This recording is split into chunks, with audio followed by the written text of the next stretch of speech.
안녕하세요. 즐거운 라디오입니다. 자, 오늘의 주제 미국, 중국, 화웨이, SMIC 제재 공식화에 일본 반도체 박살난다. 그리고 두 번째 주제 삼성전자, TSMC 아주 빠르게 추격이라는 주제로 여러분들과 이야기를 나누어 보려고 합니다. 우선 미국과 중국 간 고래 싸움에서 새우등 터질 신세가 된 일본 반도체 기업들이 결국 미국 상무부에 SOS를 보냈습니다. 미국 정부가 중국 5G 네트워크 업체인 화웨이에 대해 강력한 제재를 시행해 반도체 시장에서의 큰 손을 잃은 상황에 처한 일본 소니와 키옥시아죠. 옛 도시바 메모리인데 이런 기업들이 미국 상무부에 화웨이와 거래할 수 있도록 허가해달라고 요청한 것입니다.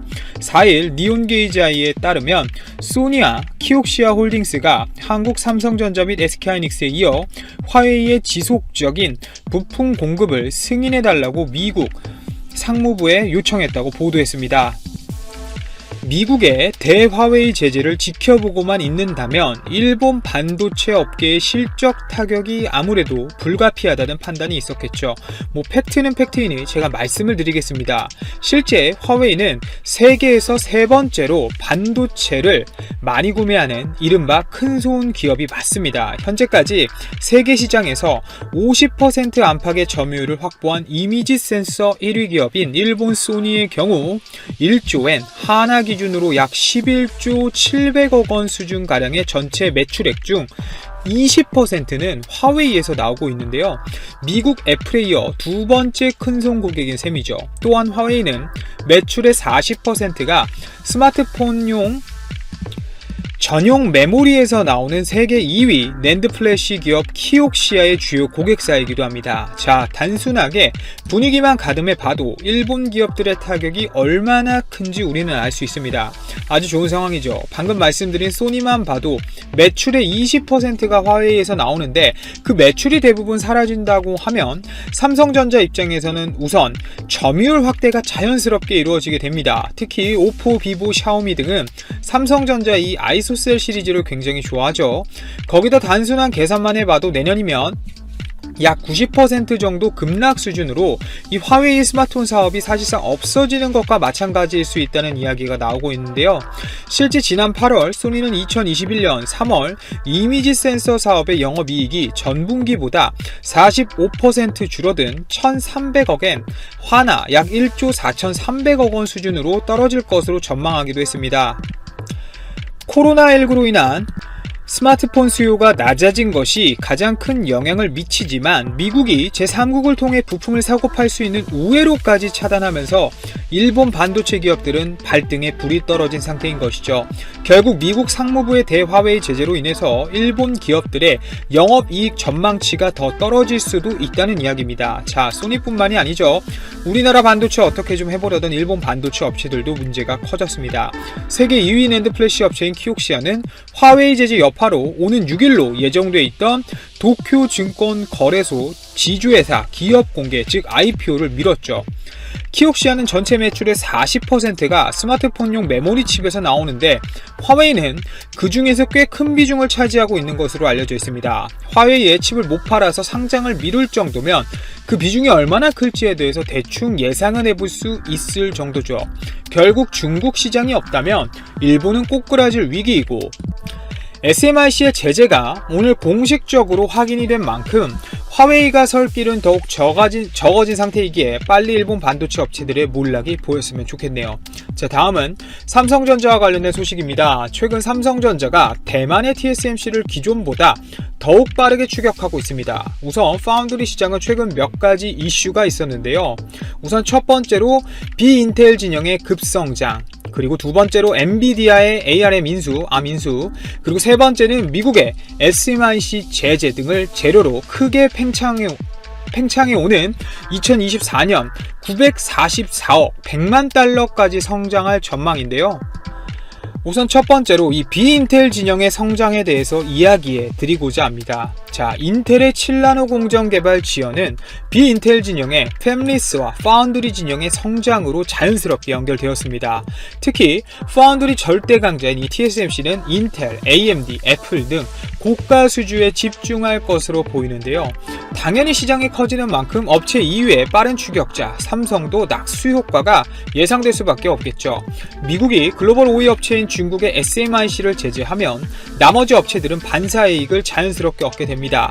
특히 SMIC는 화웨이, 퀄컴, 브로드컴 등을 고객사로 뒀는데 이 중 미국 회사인 퀄컴과 브로드컴이 물량이 국내 업체로 넘어올 가능성이 당연히 큽니다.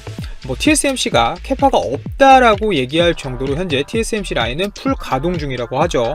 그리고 또 최근 엔비디아는 이 ARM을 400억 달러에 인수키로 했고 이 역시 인수가 차질 없이 완료된다면 물론 그런 확률은 조금 적겠지만 말이죠. 인공지능과 저전력 모바일 설계가 시너지를 내면서 비인텔 진영이 확장되면서 당연히 팹리스 업체들의 판이 커지고 자연스럽게 파운드리 시장도 늘어나게 돼 있습니다.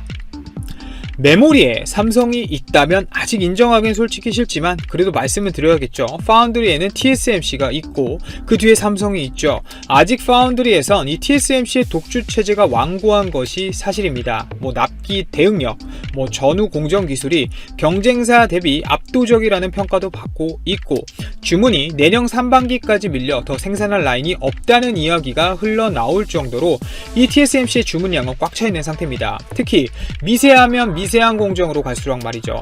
삼성은 바로 이 부분을 노리고 있는데요. 삼성은 TSMC가 소화할 수 없는 시장을 전략적으로 공략 중입니다.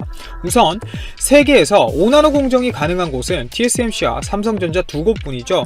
이 100억 달러를 훨씬 웃도는 투자금이 필요한 7나노 이하 공정부터는 사실상 삼성과 TSMC만이 집행이 가능하기 때문에 이강구도 체제는 향후 더 견고해질 수밖에 없습니다. 또 삼성의 현재 파운드리 시장 점유율은 17.4% 수준인데 삼성이 이 파운드리 사업부를 LSI 사업부에서 분사시켜서 출범시킨 2017년 당시 점유율은 6% 수준이었던 점을 감안해 본다면 물론 자사 물량을 기본으로 하지만 그래도 불과 3년 만에 3배 가까이 성장을 이뤄낸 것이죠. 삼성과 TSMC의 파운드리 시장 승부는 아마도 빠르면 내후년 정도로 전망이 됩니다. 바로 MBC 팻이라고 불리는 이 게이트 올 어라운드 공정이 3나노 공정부터 적용이 될 예정인데요. 바로 이 시점이 삼성전자가 TSMC를 잡기 위해 더 치고 나갈 수 있냐 없냐를 확인할 수 있는 변곡점이 될 것 같습니다.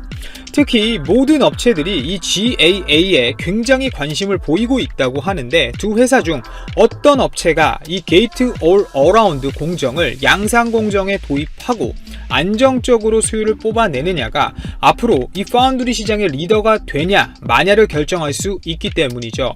특히 GAA 같은 경우는 아직까지 양산 공정이 제대로 나오지 못한 상황이기 때문에 어떤 특허 그리고 어떤 공정 생성 방법 그리고 설계 자산 IP와 설계 능력을 강화한다면 삼성전자의 파운드리 시장 장악력은 더욱 빨라질 수도 있습니다.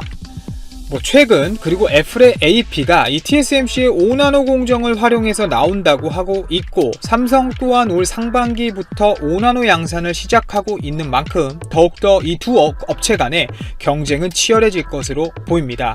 오늘도 제 방송을 들어주셔서 진심으로 감사드리고 이만 방송 마치도록 하겠습니다. 제 방송이 도움이 되셨다면 좋아요, 알람, 구독 그리고 댓글 한 번씩 꼭 부탁드립니다. 감사합니다. 중국이 중공 코로나 바이러스 확산에 대한 국제적인 책임을 면하기 어려울 것으로 보입니다.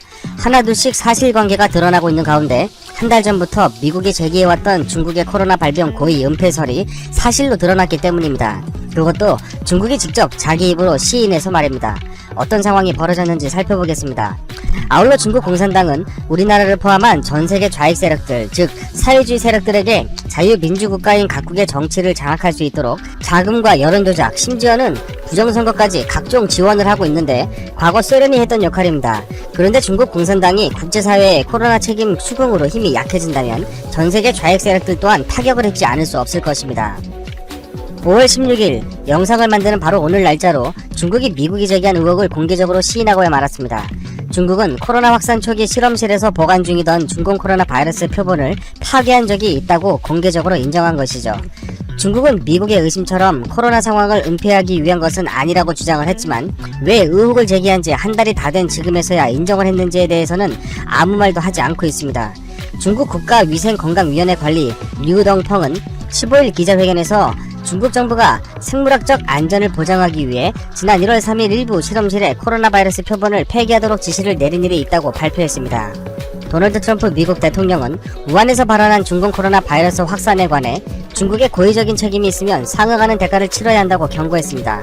중국 정부가 감염 확산 가능성을 파악하고서도 일부러 관련 정보를 공개하지 않았을 경우 그에 대한 책임을 지어야 한다고 한 것이었습니다. 트럼프 대통령의 이 같은 발언은 중국이 코로나 초동 대처 과정에서 정보를 은폐했을 가능성을 염두에 두고 나온 것입니다. 곧이어 4월 23일 기사에서 마이크 폼페이오 미국 국무장관은 좀 더 구체적인 언급을 하게 됩니다. 중국이 중국 코로나 바이러스 발병 초기 사태를 은폐하기 위해 바이러스 샘플을 파괴했다고 구체적인 사실을 적시한 것이죠. 폼페이오 장관은 기자들에게 중국 공산당은 지난해 12월 31일 세계보건기구 WHO에 코로나 발생 사실을 보고한 후에도 자신들이 갖고 있던 정보를 공유하지 않았다고 주장을 한 것입니다.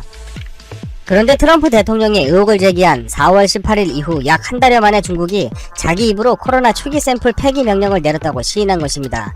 왜 한 달 동안 아닌 척 입을 다물고 있다가 갑자기 태도를 바꾸어서 시인을 하게 되었을까요? 결국 트럼프 대통령이 말한 코로나 발원자에 관한 엄청난 증거는 사실로 존재했던 것입니다. 중국 지도부가 코로나 초기 샘플 파괴 명령을 내린 사실을 미국은 알고 있었던 것입니다. 중국은 더는 시간을 끌면 국제사회 여론이 자신들에게 더욱 불리해질 것이 뻔하니 공개적으로 시인하고 아무것도 아닌 척하자고 결정을 한 것 같습니다. 중국은 트럼프 대통령의 이와 같은 발언이 있고 12월이 지난 5월 15일 어제 사실을 실토하고야 말았습니다. 중국 공산당은 1월 초에 폐기 명령을 내린 것만 실토를 했지만 과연 그것뿐이었을까요? 이미 우리는 중국 공산당이 초기 발언 사실을 SNS에 공개한 의사 리원양을 과연 그것뿐이었을까요? 이미 우리는 중국 공산당이 초기 발언 사실을 SNS에 공개한 의사 리원양을 허위사실 유포라며 감옥에 가두었던 사실을 알고 있습니다. 결국 의사 리원양은 코로나로 사망하고야 말았죠. 앞서 도널드 트럼프 미국 대통령은 백악관 브리핑에서 기자가 지금 이 시점에서 바이러스가 우한의 연구소에서 유래했다는 신빙성 높은 증거를 본 적이 있느냐는 질문에 2차례나 나는 봤다고 반복해 말한 바 있습니다. 그리고 중국의 홍보대사나 다름없는 세계보건기구는 부끄러운 줄 알아야 한다고 덧붙였습니다. 세계보건기구는 중국의 편을 들었습니다. 미국의 코로나 우한 연구소 발언설에 대해 WHO는 중국의 편을 들고 추측성 주장이라며 증거를 대라며 반박을 한 것입니다. 5월 4일 당시 마이클 라이언 WHO 긴급준비 대응 사무차장은 스위스 제네바 WHO 본부에서 열린 화상 언론 브리핑에서 만약에 바이러스 기원에 대한 데이터와 증거가 있다면 공유 여부와 시기는 미국 정부의 결정에 달려있다고 언급했는데 미국이 공개한 게 아니라 오히려 중국이 먼저 실토를 한 꼴이 되고야 말았습니다. 아마도 중국은 미국의 이와 같은 국제 여론 조성과 증거 조사에 관해 엄청난 압박을 느꼈을 것 같습니다. 미국이 계속 반복해서 중국의 우한 연구소에서 시작됐다는 주장을 하는데 구체적인 증거는 제시하지 않고 확신에 찬 말을 하니까 중국 입장에서는 미국이 정말 증거를 가지고 있는 것은 아닌가 하는 생각이 들었을 것입니다. 그리고 전 세계 여론은 중국의 편을 들지 않고 미국과 같은 편에 서서 중국을 비판하니 중국이 더는 버티지 못했던 것으로 보입니다. 미국은 중국의 주구가 되어 중국 편만 드는 WHO의 자금 지원 중단을 결정하면서 거부르 여수스 사무총장이 사퇴하지 않으면 자금 지원 중단은 계속될 것이라고 했습니다. 팬데믹 선언을 미루고 중국이 사실을 은폐할 수 있는 시간을 벌어준 WHO가 응당한 책임을 져야 하는 것은 당연합니다. 결국 WHO는 미국의 재정 압박에 꼬리를 내릴 수밖에 없었습니다. 자금 지원 중단 결정을 제고해달라며 미국 달래기에 나설 수밖에 없었던 것이죠. 아마 WHO 사무총장은 겉으로는 사임 요구를 일축했지만 미국이 자금 지원 중단을 선언할 때부터 거취를 고민했을 것입니다. 결국 WHO 사무총장도 사임을 고민하지 않을 수 없는 처지에 내몰렸습니다. 미국이 재정 지원을 하지 않는 상황이 지속된다면 WHO도 구조조정 압박을 받을 수밖에 없을 것이기 때문입니다. 미국은 WHO의 자금 지원을 재개하기로 했다고 폭스뉴스가 5월 15일 보도했습니다. 그런데 지원 금액은 중국이 지출하고 있는 4,200만 달러만큼만 내겠다는 것인데 기존에 약 5억 불 이상을 지급하던 것에 비하면 10분의 1도 되지 않는 수준입니다.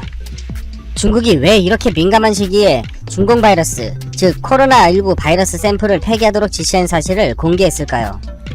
물론 변명은 기존 관행에 따른 예방조치라고 해명을 했지만 미국과 국제사회가 이를 받아줄 리 만무하지 않겠습니까? 중국은 지금 전 세계로부터 소송을 당하고 있습니다. 국제소송도 있고 각국의 국내 소송들도 있습니다. 중국이 과거 매년 수천억 달러의 외화를 벌어들이면서 쌓아놓은 막대한 외화의 상당 부분은 중국 공산당 간부들과 공공기업들을 통해 해외 자산을 사들이는 데 사용이 되었을 것입니다. 그런데 만약 코로나 관련 해외 손해배상 소송들에서 대부분 지게 된다면 각국에서는 중국의 국영기업들과 공산당 간부들이 투자한 자국의 중국 자산을 압류하게 될 것입니다. 중국 공산당이 털려버리는 상황에 직면하는 것이죠. 국제사회의 여론이 악화되고 중국에 대한 손해배상 움직임이 현실화되자 중국은 더 이상 숨길 수 없는 증거에 대해서는 사실을 인정하되 미국이 주장하는 대로 증거가 활용되지 못하도록 변론을 하기 위해 인정을 한 것으로 보입니다. 하지만 중국의 변론은 국제사회로부터 인정을 받지 못할 것이 분명합니다. 왜냐면 중국의 변론은 변론이 아니라 변명에 불과하며 거짓이기 때문입니다. 미국과 국제사회는 중국의 호구가 아니란 것을 아마 이번 코로나 사태에 대한 배상 책임을 물게 되면서 중국은 뼈저리게 느끼게 될 것 같습니다. 그럼 여기까지 방송을 마치도록 하겠습니다.